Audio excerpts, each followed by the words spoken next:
वज़ीर-ए-आज़म के मोहम्मद ख़ुसूसी बराए सहर डॉक्टर ज़फ़र मिर्ज़ा हमारे साथ मौजूद हैं। डॉक्टर साहब बहुत शुक्रिया। डॉक्टर साहब ज़ाहिर है वैसे भी कॉन्स्पिरेसी थियरीज़ बहुत होती हैं हमारे यहाँ, मगर इस हवाले से भी बहुत ज़्यादा सवालात उठाए जा रहे हैं कि वो ममालिक जो तरक्की याफ्ता हैं, सहूलतें वहाँ बेहतर हैं, वहाँ इतना तेज़ी से ये वायरस फैल रहा है, अमेरिका में फैल रहा है, ऐसे लोगों में भी आया जिन्होंने सफ़र नहीं किया था, जिनकी सफ़र की हिस्ट्री नहीं थी। तो पाकिस्तान के साथ तो बॉर्डर चाइना करता है जहाँ से ये शुरू हुआ, ईरान जहाँ पर तेज़ी से फैल रहा है, दूसरे ममालिक में वहाँ से फैला, पाकिस्तान में वहाँ से लोग आए। तो बहुत सवाल उठ रहा है कि सिर्फ 6 केसेस कैसे हैं, कहीं तादाद इससे ज़्यादा तो नहीं है, हुकूमत को शायद इसका पता नहीं है, क्या जवाब है इसका?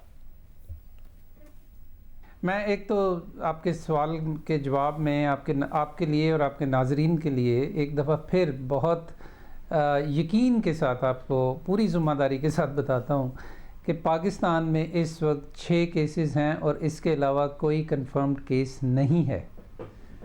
अब मैं आपको ये बताता हूँ कि ऐसा क्यों है। सबसे पहले अल्लाह का शुक्र अदा करना चाहिए इस बात के लिए।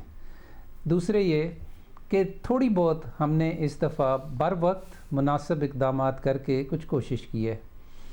चाइना के साथ हमारी बड़ी अच्छी कोऑर्डिनेशन हो गई, जिसके तहत वहाँ से कोई शख्स पाकिस्तान में ट्रैवल नहीं किया चाइनीज़ कि जिसने वहाँ पे 14 डेज़ का क्वारंटाइन ना किया हो।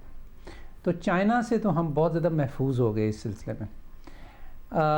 जो पाकिस्तानी चाइना से वापस आए उनके लिए हमने अपने पॉइंट ऑफ एंट्री को स्ट्रॉन्ग किया और वहाँ पे इतना रीइंफोर्स उसको किया कि उसके बारे में अब हम बड़े पुरएतमाद हैं कि वहाँ पे कोई साइन सिम्टम वाला बंदा वहाँ से चाइना से वापस आया हुआ वहाँ से गुज़र नहीं सकता था।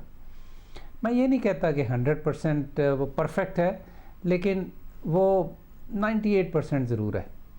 अच्छा, ये तो इसीलिए ये वजह है कि इस वक्त पाकिस्तान में जो आपके 6 केसेस हैं उन तमाम की हिस्ट्री में चाइना कहीं नहीं, उन तमाम की हिस्ट्री में ईरान है। फिर ईरान के ऊपर आ जाते हैं। ईरान में चूँकि कुम उसका एपिसेंटर था और अनलाइक चाइना के अंदर तो उन्होंने वुहान और हुबी प्रोविंस को क्वारंटाइन किया है, वहाँ ना कोई आ सकता है ना कोई जा सकता है। कुम में ऐसा नहीं था, लिहाजा कुम से जो हमारे ज़ायरीन होके आते हैं उसके लिए हम बहुत मुतफ़िक्र थे और उसके लिए हमने, मैं आपको बता नहीं सकता कि कितनी बहसों के बाद और कितनी मेहनत के बाद और कितनी कोऑर्डिनेशन के बाद वफाकी और सूबाई हुकूमतों के दरमियान एक प्लान बनाया कि जिसके तहत हम अपने ज़ायरीन को वहाँ से वापस लेंगे। तो उनको हमने फिर कैसे स्क्रीन करना है, उसकी बड़ी लंबी तफसील है, मैं उसमें नहीं जाऊँगा।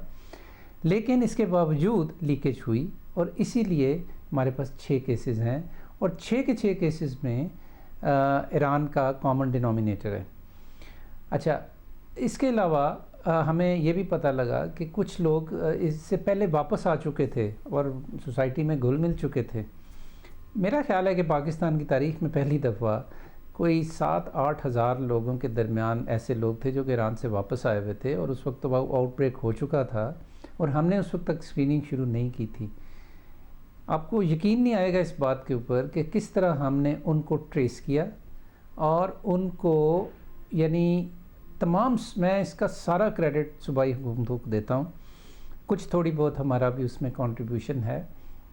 तो उन लोगों को ट्रेस किया और उनको साइन सिम्टम्स फ्री जो था पाया और उनके साथ एक ऐसा सिस्टम बनाया कि अगर कोई साइन सिम्टम डेवलप हो तो आप हमें बताएं। तो ये पॉइंट ऑफ केयर के ऊपर फिर जो हमारे हॉस्पिटल्स के अंदर आइसोलेशन है उसकी गाइडलाइंस बर वक्त बना के उनको इशू किया, एक मुकम्मल कोऑर्डिनेशन।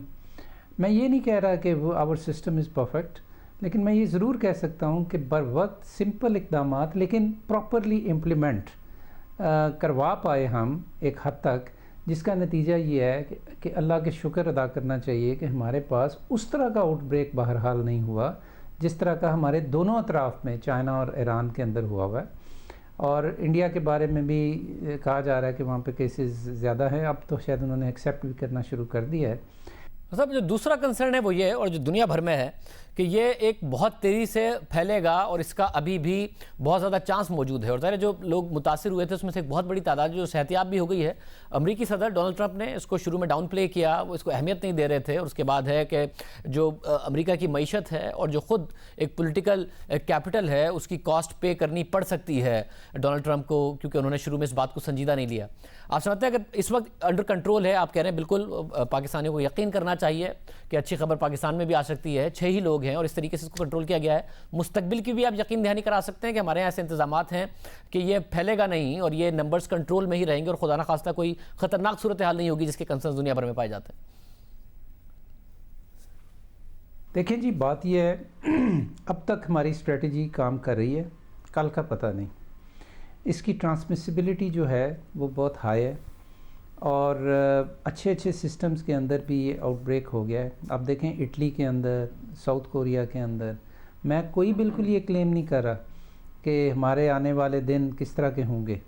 मैं आपको सिर्फ ये बता रहा हूँ कि जो गुज़रे हुए दिन हैं कि जिनके दौरान दूसरे मुल्कों के अंदर आउटब्रेक हो गया, हम बचे रहे और उसकी वजूहात मैं आपको बता चुका हूँ। आने वाला वक्त क्या होल्ड करता है हमारे लिए, ये तो वक्त ही बताएगा। बहुत शुक्रिया। और ज़फ़र मिर्ज़ा हमारे साथ मौजूद थे।